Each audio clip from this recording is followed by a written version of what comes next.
Disclaimer: the following program features language not suitable for all audiences, and the expressed opinions found within this program are a reflection of those who feature on the PopCulture Effect podcast. Welcome to the PopCulture Effect. I'm Rockin Rob, and on this show, I bring my closest friends together to talk about all the news happening in our pop culture world around us. Welcome, one and all, to yet another episode of our silly little show here. But this is a very special, well, I mean, technically it's a very special episode because this recording will start on 99, but beyond, we will be at 100. So we finally made it to 100 episodes, so hell yeah. Woo woo. But to get into it, I want to Dude, welcome... you sounded so f***ing enthusiastic over that. Oh yeah, I am tired. No, but to be real, I am very glad that you sound f***ing dead. I don't blame I feel dead. I am fueled by the energy of editing. That is what keeps me alive. But I would like to welcome... nicotine and caffeine. Hey, I don't do caffeine. I try to stay away from that kind of stuff. I don't know how I live without it though, but I would like to welcome all my lovely friends to this very monumental moment for us. So wow. Okay, great. Already flopping. And we're leaving that in. Yep. I'd like to welcome Gemini. Hello. And I would like to welcome Menace. Hello. Welcoming back for the first time in a while. We have Blaze. Yeah, it's been a while. Yeah, where you been? Stop setting up recording sessions on days I can't be here. Dude, it's not my fault that you happen to have to go off to war every time we sit down to record. Not my fault. You can't schedule right. Okay, it'll be easier going forward, okay? Because there's a thing. Going forward, we will be switching to bi-weekly uploads at 100, and that is just to kind of give me a little bit of a respite to kind of be able to do other stuff with my time so I'm not on my computer 24/7. Not saying I can't do it, not saying I don't love it, but just saying that, you know, some things need to take a back seat sometimes. To remedy this, there will be a supplementary shorts channel that I have created. It's been there for a while now, but PCE Shorts will be where I put all of my corner episodes, and then also I will be trying to get out a regular set of shorts from our episodes that go live. So be sure to subscribe to that channel, and yeah, that'll be where we kind of have more frequent episodes to make up for the fact that we're kind of switching to more bi-weekly stuff. Okay, and then for future editing, Bobbert, 1, I'm not a bitch, no matter what these 3 people say. Mega bitch. Okay. 2nd, do the flip reversey. Anyways, but to celebrate this lovely occasion... What? The flip reversey? Yeah, the flip reversey, you know, Willy Wonka style. And I think I'm watching too much Casey Rocket. Anyways... Now, I know this is going to be a little bit of a sad topic to start us off, but with it being our big 100th episode, and also being our first upload on PCE Shorts, I just had to touch on the more somber news coming from the creator of Learning with Pibby. Now, show creator Dodge Greenlee went to Instagram to post kind of a long thread discussing his emotional journey through the creation of Learning with Pibby. From the pilot garnering millions of views to the April Fool's Day prank on Adult Swim to him trying to sell this show to anyone who would purchase it. It was really somber news to hear of Learning with Pibby's, essentially its death, with the fact that the whole kind of crux of it was surrounding itself with IP and the degradation and the poison of whatever corruption was sprouting up from the show. And without any way of launching the show, Dodge Greenlee essentially said it's time for him to move on to other projects. And I know for me and for quite a lot of people around the world, this is very disheartening and very unfortunate to hear, as at least for me, I was extremely excited to see what Learning with Pibby was going to kind of achieve if it was ever greenlit, especially with the fame and adulation that it garnered. Like, it's crazy that something that fits so well with Adult Swim's model was never implemented. And the real heartbreaking part about this whole thing is the creator went on to say that at a certain point, even the mention of learning with Pibby affected him deeply. And there's definitely an emotional warning here, but he went on to discuss the depression he felt going through it. And after getting properly medicated and therapized, he finally wanted to turn that corner and just move away from learning with Pibby. And of course, I wanted to show my support, so I provided a comment on his post. And I essentially just said I loved the vision that he had behind this, and if there was ever any way for him to take elements, make it a little bit less legally distinct, make it his own, and go to Glitch or a different YouTube or streaming site variant to help create the show. But at a certain point, you can only be a hopeful fan for so long, because if a piece of content, if the thing they are creating itself is actively affecting their mental health and actively tearing themselves down when fans show their love for it, show artwork, and always ask when it's coming out, if those sentiments are just beating him down and making him feel worse, then at a certain point, we just have to acknowledge that I'm sure Dodge Greenlee will move on to do great things, but at least for now, until something changes in terms of the hierarchy of Adult Swim or maybe their perspective on the show, it seems like Learning with Pibby is dead, and that is the most heartbreaking thing for me, because this was a show that was built to succeed. It was one of those IPs that was just guaranteed to garner an audience and actually showcase some really interesting concepts, because like I've talked about previously in this show, Learning with Pibby was all about the corruption of media, taking these fan favorite characters from Hanna-Barbera, from Cartoon Network alike, and allowing this glitchy corruption to just take them over and destroy them. It was such a cool concept, and the fact that Pibby had to team up with these seemingly side characters from animation's past to fight it off, it was going to be great. It was going to actually finally showcase that, hey, this is kind of a representation of how animators are being corrupted by their own workload. But at least that's my interpretation. I don't know if that's what Dodge Greenlee initially wanted to propose with his vision with this. But if I were to give Dodge Greenlee a message, although fans will still clamor for this to return, if this is something that is actively hurting you and actively affecting your mental health, then you moving on is the best choice. Fans will be heartbroken. I am a little heartbroken, but that doesn't matter. What matters is the well-being and the mental health of the creator themselves. Their projects do not come before themselves. So I'm at least glad that he is finally able to make this turning point and move in a direction that will kind of limit his emotional distress and pain. Now, there's one final thing I'd like to add, and maybe it'll provide a little bit of solace for those of you that are pining for what Learning with Pibby could have been, and that is the fact that we actually have a full pilot storyboard for the first episode. Now, I don't know if this is linked to the original creator, Dodge Greenlee. I don't know if this is associated with Adult Swim. All I do know is this was posted on the Max World YouTube channel on July 1st of 2024 with an original link to the YouTuber 03, and honestly, I still can't believe it took so long to find this. But when taking a brief look at it, it looks very detailed with voice acting and sound effects. And the one thing they did reveal, which is kind of a spoiler, so spoiler warning, but they revealed that the corruption that is destroying animation is essentially Gen Z, because we see the corruption spout out a lot of current day terms like lit and fam. So I just think it's really cool how this educational preschool show that's designed to teach kids basic knowledge and learning skills, the corruption is that which takes away from the learning skills like brain rot and all our shorthanding for all our vocabulary, which kind of just makes us dumber as a species. But yeah, I think it's kind of funny how a show centered around a preschool education vibe has an antagonist that is essentially brain rot. But at least it's something. At the end of the day, we have this. But that's pretty much everything I have to discuss in this somber bit of news. I will always love Learning with Pibby, but at a certain point, we just have to be happy with what we have. We have the trailer, we have the April Fool's Day prank, and maybe that's enough. because for Dodge and for probably the entire team that worked on it, it's best that they just move on to other projects. To use their creative minds in a way that won't destroy themselves, essentially. But at this point, I think it's time for me to send it back to me and my friends as we discuss Oblivion's remake.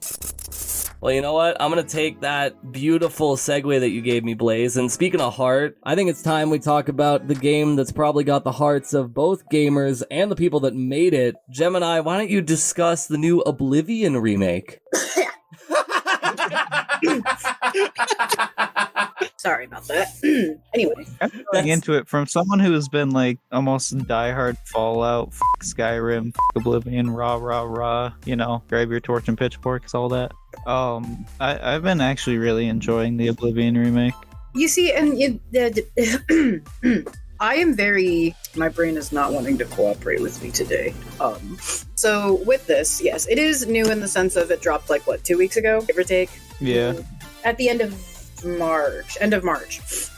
You know, it was a shadow drop. No, there were like whispers and rumors of an Oblivion remake happening, but they never fully confirmed anything. Like they didn't do full trailer drops. They never shadow drop, but it leaked onto the stores early. It got leaked. There were whispers, but like there was no big like build up for this. There was not like a bunch of marketing or anything like that. Todd Howard was just like, here you go, have fun, give me more money, and we're all like, yes, we will. And honestly, we need to make Elder Scrolls. And here's the thing, a lot of people, like, you know, as Tyler has said, I have also thoroughly been enjoying it. It's a very good remake. It is not a remake in the sense of like, for example, the Resident Evil remakes, where those were fully, like Resident Evil 4, that was a fully fleshed out remake from the bottom up. Like, yeah, the story was the same, but like they changed the controls, they changed everything about that, from graphics to the engine to everything. With this, honestly, they didn't actually change that much in the sense of, yeah, no, like they didn't change anything of like the mechanics, the controls really. I mean, obviously the story, because why would they change the story? One thing that stopped me from playing it, that clunky ass swinging of my. You see, I don't think there's anything wrong with that. No, it does. I do like feeling the weight of the sword, but like if you're gonna add weight, add some damage to it. Add the damage like to match it. Like we had this conversation before, but like, I think that was one issue that it still has is the scaling issue, but I think old Oblivion kind of had that. Because like that's the thing. This is basically Oblivion with a pretty skin. And honestly, I think they did a good job. How the best way I described it is this game looks how when you first booted up Oblivion back in 2008, I think that's when it dropped. It looks how it felt like it looked back when it first released. Very beautiful, very clean and crisp. I know a lot of people were bitching about how it doesn't look as vibrant. I don't mind that because they didn't wash out the colors with that overly bright and like colorful filter. They actually toned them down and made it look realistic, and it's not as much of an eyesore. I don't know if again. Oh, sorry, didn't mean to cut you off. Again,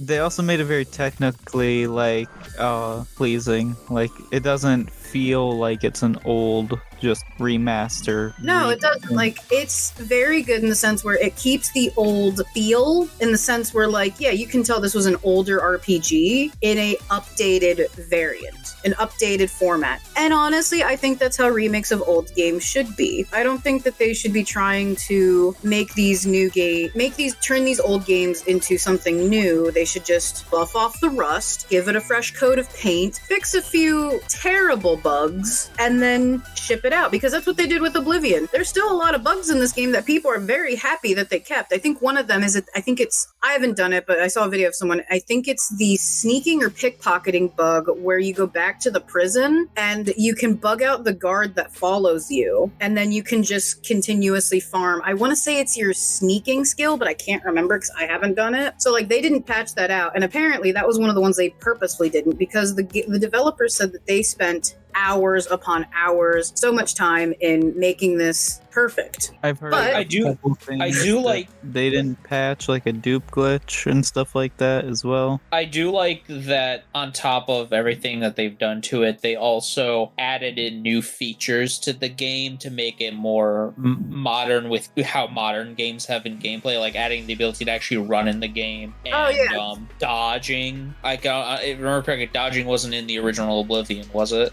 No, it wasn't. I don't think it was. And honestly, I haven't even used the dodge mechanic myself. I forget it's there.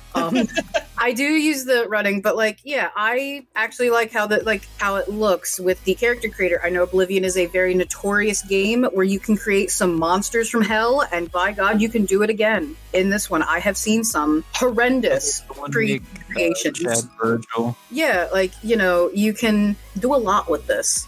They kept a lot of the old dialogue, and they also added some new dialogue, which I thought they did at first when I heard a couple voices, especially one. It's the voice that they use for the male wood elf. I always recognize that voice because he has a very distinct voice. I can't ever remember his name because I'm terrible with actor names. But he's been in a lot of things. The biggest role that I can think of, he was in Skyrim, but he was like some of the side characters. I think he was Kovu in The Lion King too, I believe. He has a very recognizable voice. So I heard that voice and I'm like, I don't remember that being in Oblivion. So yes, for the most part, they did keep a lot of the old voice lines, but they also updated some too, which I actually don't mind because they kept a lot of the old Skyrim ones. So with that, what I mean by that is they brought back a lot of the voice actors for, I believe, the Argonians and the Khajiits, and I think the orcs. Maybe not the orcs, the Argonians and Khajiits, so they could have the same voices that they had in Skyrim, which I actually like that. That's a nice little tidbit. And also because they're like, hey, do you guys want another paycheck aside from the 80 millionth Skyrim paycheck?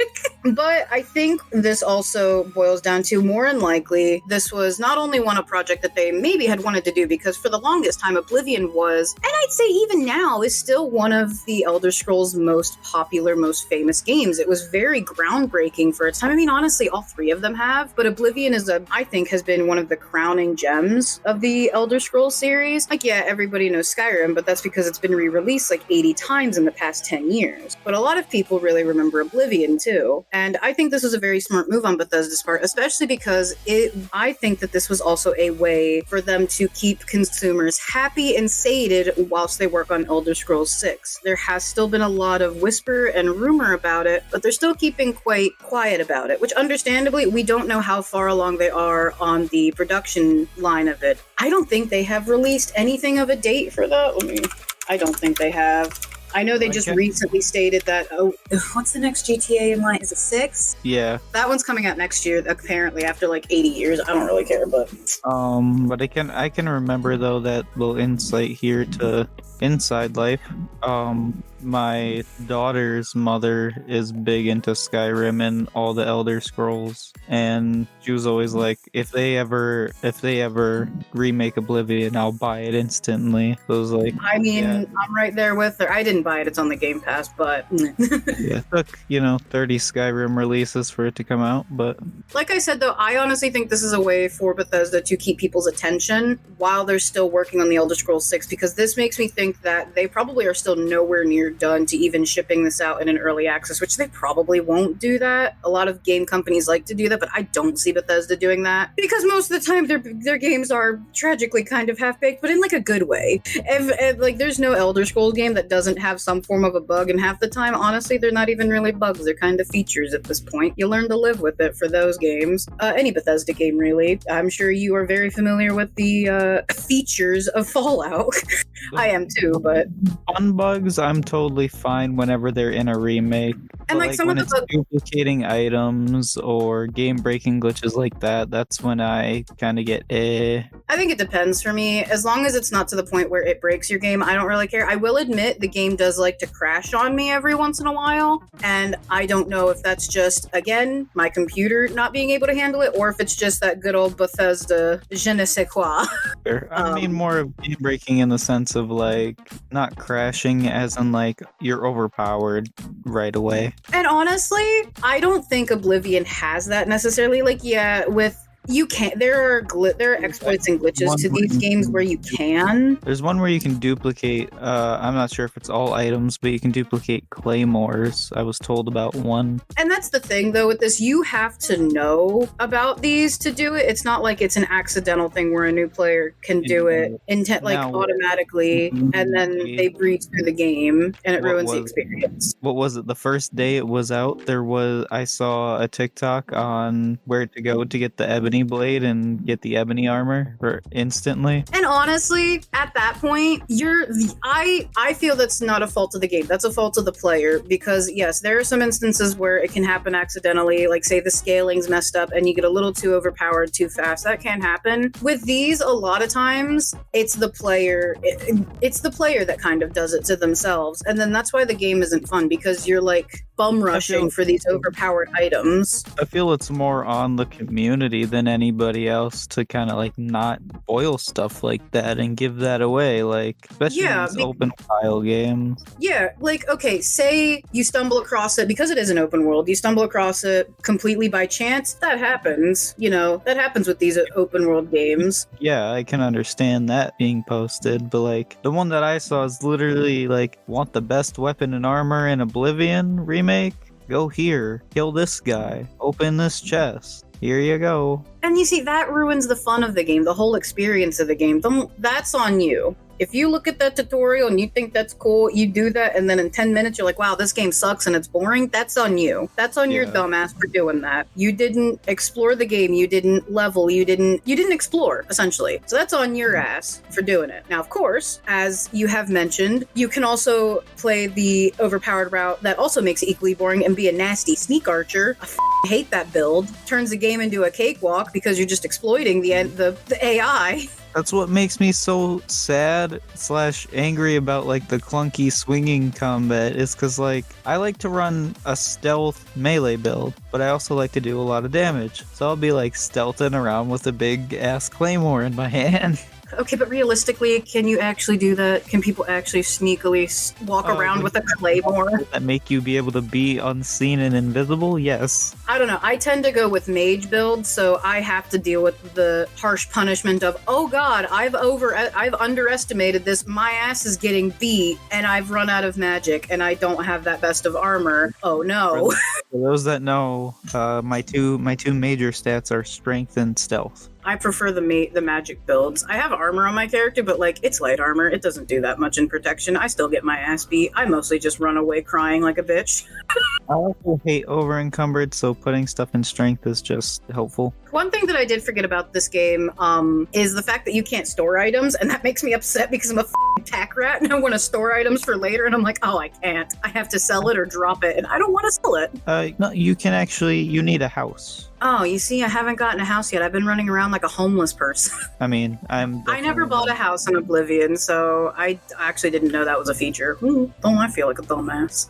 No, it's fun. I didn't know until told by someone else who plays the game. I know I found one of the free houses, but I looked around and then I'm like, all right, well, there's nothing I can do here because I think you have to find a merch. I think it's the Wizard Tower up in the mountains. I stumbled across it and I'm like, oh, cool. And then you have to find some NPC to buy shit to upgrade it. And I'm like, well, I have 200 gold to my name and I'm broke, so we're gonna put that on the back burner. And then I forgot about it. But I do like how with the remake, as Blaze had stated, you can now run in this game beforehand. Your running was just, if you played on controller, just pushing the stick all the way. That was running. In old Oblivion, there was no sprinting. I remember when you would go into third person, and this was both on the engine for Oblivion and Fallout 3 and New Vegas. I love New Vegas. I love Fallout 3. They're probably some of my favorite Fallout games. One thing that always bugged me is I always hated how the character looked like they were ice skating across the terrain. I always hated how that looked. It doesn't bother me to the point where it's unplayable, but it just looks so awkward.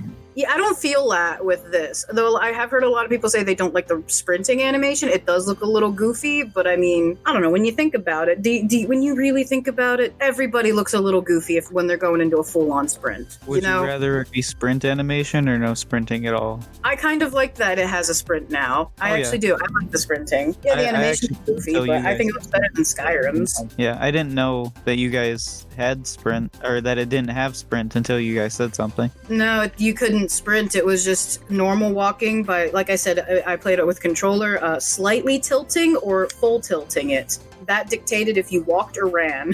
Sorry, that's coming back up.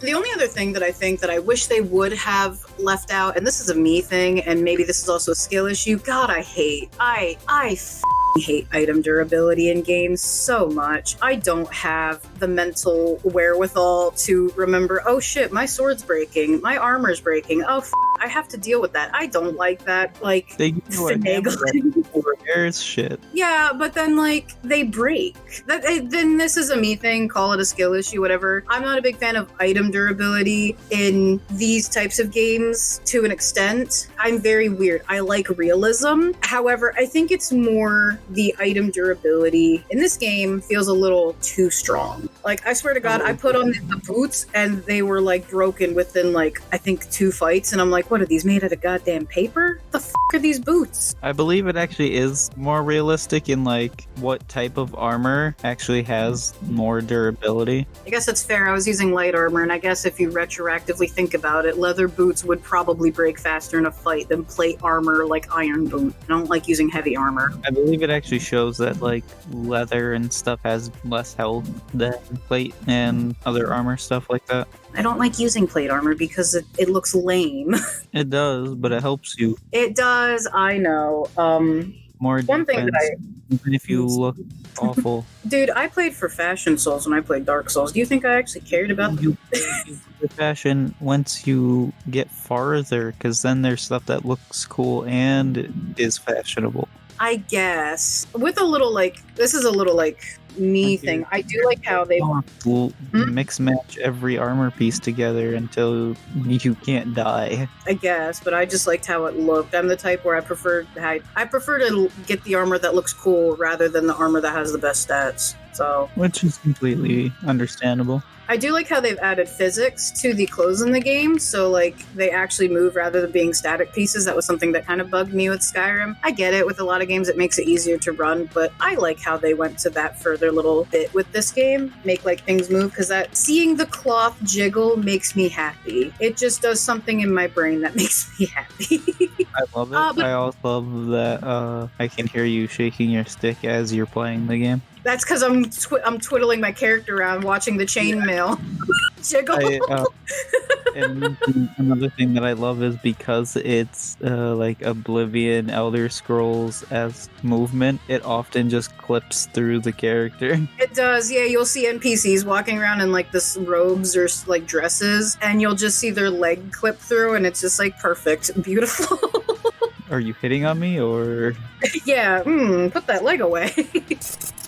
After the more somber news of learning with Pibby, I have one other thing I want to discuss for this week, and that is the fact we got the latest Final Destination movie, Final Destination Bloodlines. Now, for those of you that haven't seen the franchise and missed my talking point about the trailer a few weeks ago, maybe even a month ago, who knows at this point, but this movie's concept is shrouded around escaping death and having to evade it as it comes around to claim you. Now, this is just like every other movie in the franchise, but this one takes things to brand new heights, and I think this is genuinely the best in the entire franchise. But the thing I like most about it, yes, the kills are good, yes, the action is great, and the suspense is just palpable, but the one thing I really appreciate about this movie is the complex and intricate story. Because as we see, the initial premonition is seen by one Iris Campbell, who is on a date with her boyfriend at the Skyview. Now, this scene actually plays out in her granddaughter's mind within her dreams, which pushes her to kind of find out the reason why. Now, this leads to Katie visiting Iris at her war bunker, where it is revealed that she has essentially been evading death for decades. And the one thing about this book that I really want to get into, because I won't get into many spoilers, because I want you all to go watch this movie and see it with a fresh set of eyes, but the most important detail about this book that Katie received, but the most important part about this book is the fact that we see that Iris saving all the individuals at the Skyview and stopping that that premonition from coming true has now cascaded to every single Final Destination movie. Every single movie is the result of Iris Campbell, which was a crazy reveal, which I don't think even got properly acknowledged, but was just something in passing if you were paying attention. Which, this is something that is really cool, and something I'll have to go back into after the fact, maybe on a second viewing, because we may see more of Death's journey through this timeline that could possibly give us more movies to see in this Final Destination franchise. But to get back into it, essentially this whole movie relies on saving your family and putting your family first. Now, this is explored in the characters of Katie and her mom, who have been the individuals that left the family either to, whether it's to escape the family like the mom, or to go to college like with Katie. But essentially, the way this movie goes, but I think that's the most important part about this movie, is the concept of family. Because at the end of the day, if Iris had not saved those individuals at the Skyview, whole cascading generations would not exist. And at the end of the day, I think Death is pretty justified in wanting to set the scale back to a proper balance. But again, I won't be giving away the ending of this movie. I think it was the best in the whole franchise, especially with how all the individual deaths kind of played out. I love them all for very different reasons, with some of them being really unique and some of them just being really over the top. But yeah, I would definitely recommend going to check out Final Destination Bloodlines, as it is, because this is basically the perfect Final Destination movie. Sure, it's good to go back and watch the old ones and get that nostalgia, but if you want the perfect version of a Final Destination movie, from character writing to storytelling to overall deaths to the little hidden Easter eggs if you're paying attention, this is the one you should watch. Maybe that's recency bias, maybe that's just me loving this franchise more than I realistically should, but all I will say is Final Destination is one of my favorite franchises as a whole, so I just had to go out of my way to talk about this movie and go see it in the theaters, because I honestly hate going to the theaters, but for this I had to go out of my way to watch it. Now, the one thing that really bugged me about the movie, and this is kind of my one sticking point, is yes, they explained why certain characters weren't involved in Death's loop, but as we've seen in the movie, Death can have collateral damage, so I'm just very surprised that we never got to actually see death scenes for these specific characters, because it was a little disappointing on my end, because I felt with how they were treating the characters within the story, they felt important enough to give a proper death scene and dedicate time to them. But they just kind of disappeared for 80% of the movie, so you can't have everything. And how can I forget the absolutely amazing performance from the late Tony Todd, as he has been a mainstay throughout the entire franchise as what the viewer interprets as Death's messenger. And it was absolutely heartbreaking that he sadly passed away, but his parting message within the film was truly beautiful and paid tribute to him in a beautiful way. But the one note I will say that is kind of a spoiler and kind of a continuity error is with him revealing that he was the kid that was saved by Iris at the Skyview. But if that's the case, how did he survive for so long while also interacting with the other survivors of death, if Iris herself had to live for decades inside a fortress? But yeah, that's pretty much everything I have to discuss when it comes to Final Destination Bloodlines. And yeah, at this point I think it is time for me to send it back to me and my friends to end this week's episode. Thank you guys for letting me come back and doing another episode with you all. Thanks, Robbie. Do more movie reviews. Watch more movies. Trust me, I'll be doing some more movie reviews. You don't have to take them from me. No, but I'm glad that you were able to join us for our big, I mean, technically 99 through 103, but our big 100 celebration episode, so woo. Yes. Thanks, Gemini. A pleasure as always. And thanks, Menace. Oh yeah, always fun. But thanks for checking out our podcast. If you want to watch some of our older stuff, there's our YouTube channel, PopCulture Effect. And please check out everyone else's podcasts on CJSW and enjoy everyone else's content. And with that, I think it's good to sign off. See ya! Bye. Go check out our new Shorts channel.